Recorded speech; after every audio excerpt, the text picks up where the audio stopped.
We all understand the hardship of poverty and the comfort of wealth. Yet, we blindly accept a system where our security is tied to slips of paper. We spend our lives earning, saving, and spending this currency, but how many of us pause to question its very nature?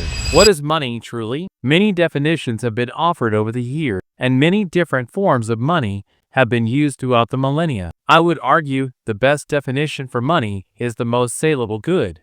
In other words, it is always the thing that people will accept as payment because they know somebody else will accept it as payment in the future. So, how did the thing that is used as money go from gold to paper to digital fiat? And what comes next? This is the history of money. Our story begins before we have any recorded or written history. This story begins at the very beginning of humanity. Now, it is true that we do not have any anthropological records of barter being used as a complex system of money. Imagine you and I have traveled to a new land. There's nobody else there. We are the first settlers there, and we begin to make our home. In order to survive, we need to do some hunting. Maybe we need to do some fishing. And we need to build some shelters. We are each working on building our own settlements. But from time to time, you have some things that I might want or need, and I might have some things that you may want or need. For example, I may be a better hunter, and you might be better at building log cabins. Now, in reality, I would probably be worse at both of those things, but we're just imagining a hypothetical situation here. So let's say we come up with an agreement where you will build my house for me, and I will supply you with food from what I have hunted. That way, we both get more than what we could have on our own, because on our own, I would just have food.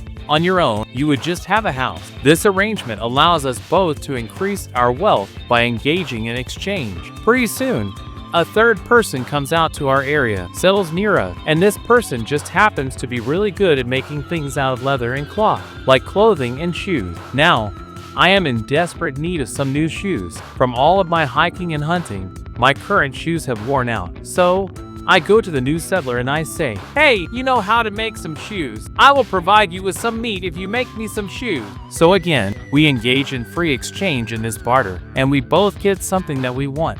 He gets to get fed, and I get some new shoes. You look at this and say, "Well, fantastic, because you need some new shoes as well." So you go to the shoemaker and say, "Hey, I'll build you a house if you make me a ton of shoes." And the guy says, "Well, I kind of wanted to build my own house." But he says, "I'm hungry, so do you have any food?" And you say, "Well, not yet." So then you come to me and say, "Hey, I'll build you a new little hut that you can use for storage, that you can use for smoking meats, that you can use for whatever you want. In exchange, you give me some meat because I need to go get some shoes." And so I say, "Well, that sounds great." So I go out and do some hunting. I trade the meat to you for the extra hut that I'm using for storage. You take the extra meat that you don't have to eat, and you go give it to the new shoemaker, so you can now have some shoes. As you can see, it's getting a little complicated, but just wait because a fourth person soon shows up. And this person is a fantastic gardener. They know how to splice different plants together to produce different fruits and vegetables. They know what seasons things should be planted in. They know all about how to grow food.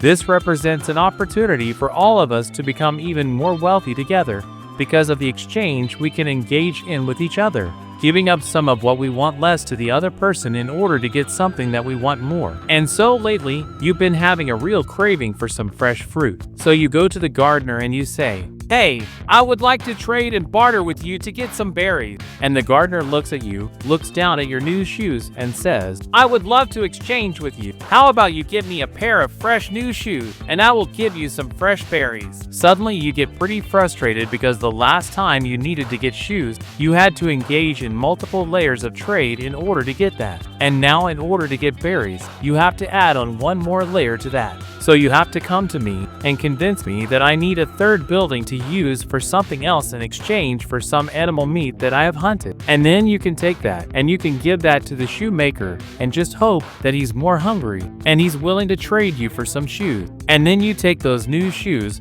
that you just got and now you trade them for some fresh berries. Obviously, this gets out of hand very quickly, and it reveals a problem that once you are outside of emergency situations, or of even just a couple of people trying to engage in living with each other, something arises called the coincidence of want. In other words, there are things that we all want from each other, but we might not have the resources for the things that the other person wants instead. And so, engaging in barter in order to trade your way into something that somebody else wants so that you can get what you want becomes so complicated once you have more than a couple of people that it's impossible for any sort of a complex society to run this way. Now you can imagine with just these 4 people very soon some good would kind of rise to the top as a good that just gets traded between us because we know that somebody else is going to be willing to accept it as payment later in this situation. Let's just say maybe it is salt. Salt is something that is easily divisible. You can get a little bit of it, or you can get a lot. So it's going to be easier to trade with salt than it is to be able to trade with hut. It's also going to last a lot longer than something like fresh fruit or meat. And so I can store up a bunch of salt myself and just wait before I use it as payment for basically as long as I want. And because everybody needs to eat salt in order to stay alive, I know that at some point somebody else will have some need for salt. And so I can be reasonably sure that I will be able to use it in order to trade for something else later. And this is why throughout history, in certain periods of time, and in certain places on Earth, salt has been used as a form of money. But salt has a problem, and one of those problems is that it is consumable. And so the supply of salt is not necessarily stable. Another problem is that it dissolves pretty easily if it gets wet. And so all of your savings from your labor that you have stored up from building people huts or hunting for people, if it rains and you don't have the proper protection against rain, maybe all of that labor, all that saving, all that accumulated wealth just gets wiped out. And so eventually people stop accepting salt as payment because there's always the risk that it just disappears on them one day if it happens to get wet. In its place, maybe we start trading seashells with each other. We live relatively close to an ocean. There's a lot of people who have moved into our area now, and they do a lot of fishing. And so seashells are something that we can trade with each other that won't get destroyed just because they get rained on. And so they solve that problem that salt has. But they present another problem, and that's that you don't necessarily have to do much hard work in order to just get more seashells. I can just walk down to the beach, and I can collect as many seals as I want. And that presents a problem because if I'm going to accept payment from you, I'm going to want something that I can't just get super easily myself. Why would I accept a dozen seashells from you for something that I have to do a lot of work for, like some meat, when I could just go get the seashells myself by walking up and down the shore? And so, while seashells have been used as a form of money, they as well did not stick around. Many other things have risen to the top and periodically been used as a form of money throughout history. Things like cattle, beef, large stones. But the one thing that rose to the top and stuck around as the permanent form of money for the longest was gold. The physical characteristics of gold made it fit pretty much perfectly as the thing that could solve the coincidence of want, and that people would always be willing to accept as payment because they knew other people would be willing to accept it as payment. I can store gold for as long as I want, and I don't have to worry about rain or rust or time destroying it. It's actually indestructible. It is very difficult to get your hands on more gold because you have to dig it out of the ground, and then you have to melt it down and refine it. This is something that takes a lot of time and effort, and usually it's more cost-effective to just make something be productive in society in order to get your hands on the more gold that you need, and so the supply of it tends to be pretty stable over time. Gold is also very easily divisible. It's malleable, so you can cut it in half, you can melt it down, and cover other things with it. And so, it's fairly easy to make very small denominations of gold that you can use for small transactions. It's also easy to identify because of its unique color, which means it's hard to counterfeit and hard to fake. So because of these physical characteristics, it arose to be used as money, as the most saleable good, the thing that people were willing to accept as payment because they knew other people would be willing to accept it as payment. And you could hold onto it for basically as long as you needed to until you wanted to use it. Now, this natural evolution shows a distinction between two types of value. We have use value and we have exchange value. There are certain items that have value because you can use them for a specific purpose. I want to get my hands on salt so that I can eat it or preserve meat with it. I want to get my hands on some shoes so I can wear them when I walk around. The subjective value applied to these goods comes from my ability or desire to use them in a certain way. There's another form of value that arises when you start to observe what money is, and that's exchange value. The value that people subjectively ascribe to things that are used as money is there specifically because of its value to be used in exchange. It's a place that they can store their value and then transfer that value to somebody else. In other words, the use of that good is entirely wrapped up in its ability to be used in exchange in transactions and payments. And for most of human history, gold only had exchange value. Yes, gold was used for things like jewelry and decoration, but that arguably arose as a result of it being valuable as money, not the other way around. And so for thousands of years of human history, physical gold coins and gold bars were physically moved around the world and used as payment, used as money. Gold was the most salable good. It had value because people knew other people knew it had value. So how did we move from that to using paper? Well, it turns out that when you have a very stable supply of money, deflation happens over time. We're all familiar with how inflation works. When the government increases the money supply rapidly, you have more money chasing the same amount of stuff, goods and services. That obviously will bid up the prices. The opposite is true as well. If the money supply stays relatively stable, but the amount of stuff that people make increases, then you have the same amount of money chasing more goods and services. That means the price of stuff goes down over time. Imagine today we magically snapped our fingers and the number of houses across the nation increased tenfold.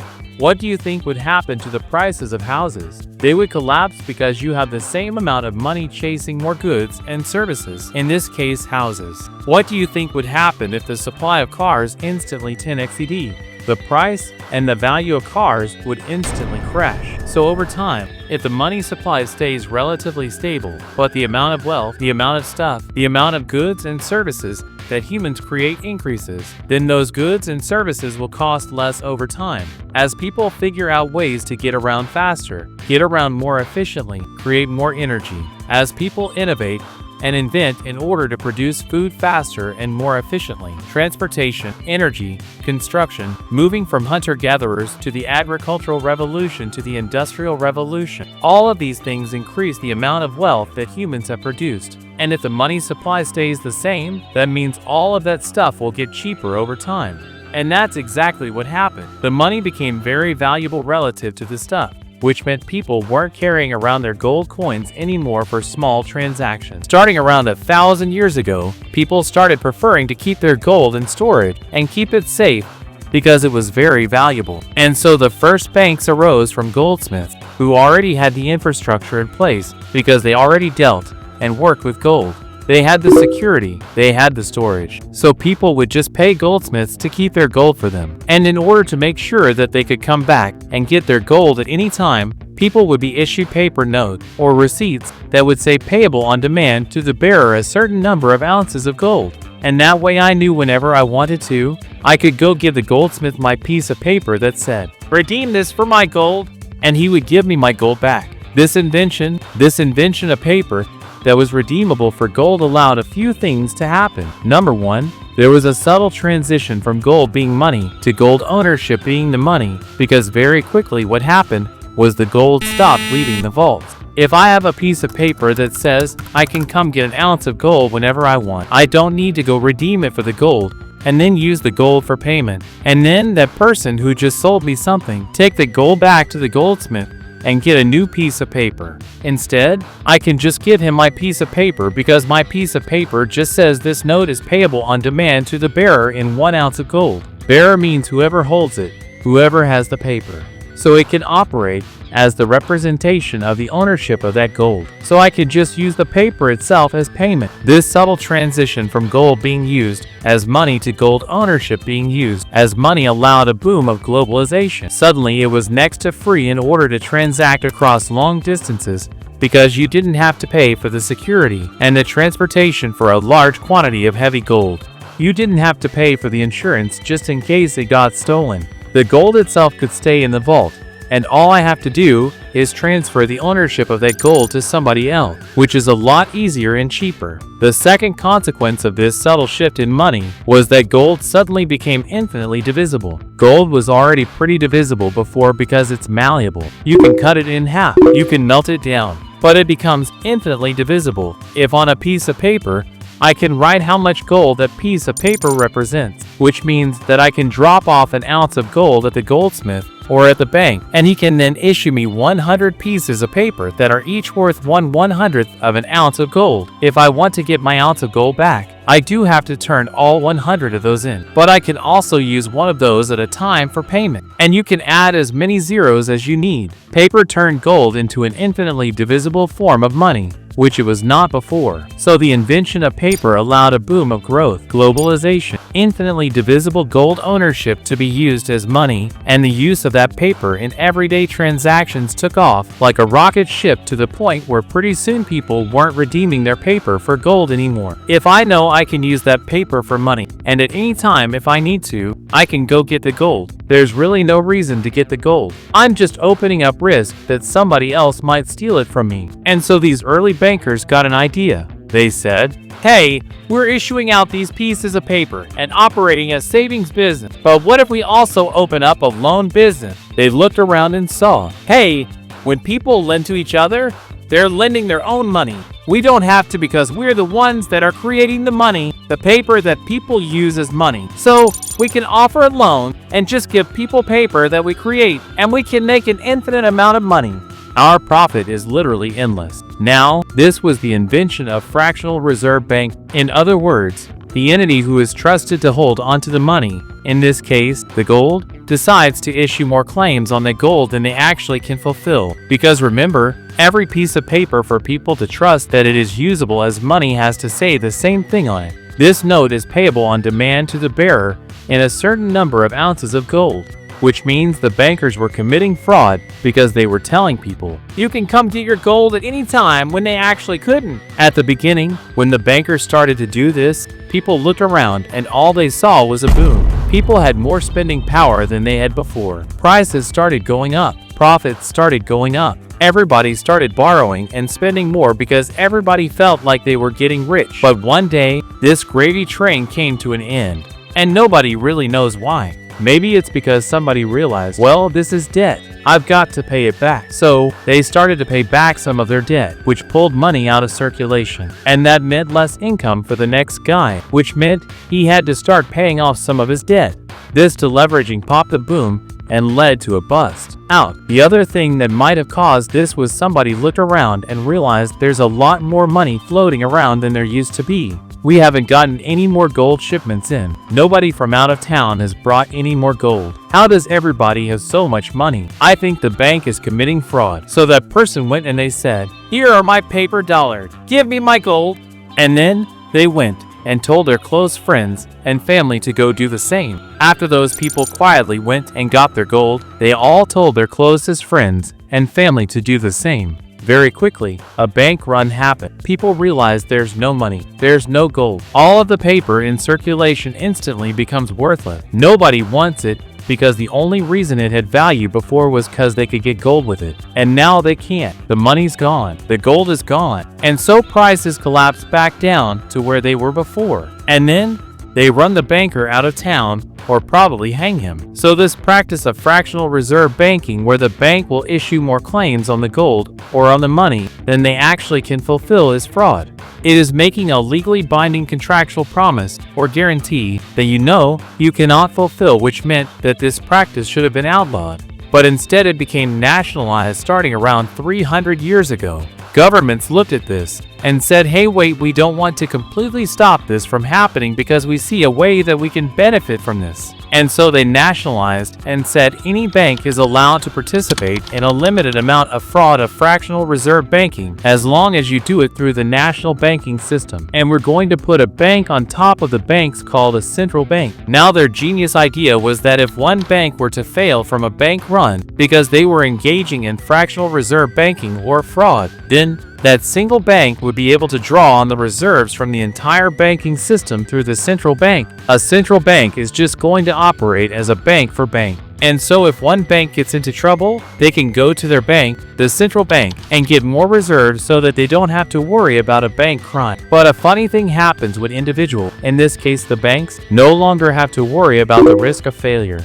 Over time, the creation of central banks has led to the same recurring pattern: easy money, excessive risk, and eventually economic collapse. After the Great Depression, U.S. President FDR decided to stop bank runs by banning private gold ownership in 1934. All gold was confiscated, and citizens were forced to use paper dollars instead, paper that could no longer be redeemed for real gold. After World War II, the Bretton Woods Agreement made the U.S. dollar the global reserve currency, as other countries pegged their currencies to it. The dollar was still redeemable for gold internationally until 1971, when the U.S. suspended gold convertibility because it had printed far more dollars than it could back with gold. From that moment, paper money officially replaced gold worldwide. Over the next decade, that paper system became fully digital. Today, the US dollar remains the dominant global currency, not because it's backed by anything tangible, but because the world continues to accept it as money. At the end of the day, banks settle their transactions through the central bank, which keeps private ledgers of all financial institutions. To use this system, individuals must fully identify themselves, meaning there's zero privacy or anonymity. The system is centralized, and a small group of people at the central bank controls the money's value and supply. Today, there are many contenders for the future of money. Some are other fiat currencies, like the euro or yen, just different versions of the same thing. Others are gold or cryptocurrencies like Bitcoin. Historically, when a government's money fails, people switch to something else, like gold or foreign currencies, to escape government control. Gold worked well as money for thousands of years, but isn't practical for modern digital payments. However, electronic ownership of gold could act as money again. Gold today is mainly a store of value, used by individuals, central banks, and even nations to preserve purchasing power. Bitcoin is another alternative. It functions like a public ledger where all transactions are transparent and nearly impossible to hack. Unlike banks, it's decentralized and not controlled by a small group. Though Bitcoin isn't widely used for payments yet, it's become a store of value much like gold. These behaviors reflect Gresham's law. Bad money drives out good money. As people lose faith in the dollar, they hold on to stronger stores of value like gold or Bitcoin. Over time, as trust in the dollar erodes, another form of money may take its place. In the end, money is simply what people accept as payment because others will too. And you don't have to choose just one. You can diversify with both gold and Bitcoin. The future of money is being written right now, and the question is, will you adapt to it or get left behind? If you want to understand the next evolution of money and stay ahead of the curve, hit subscribe, turn on notifications, and join the journey into the future of finance. Your money and your understanding of it depends on it.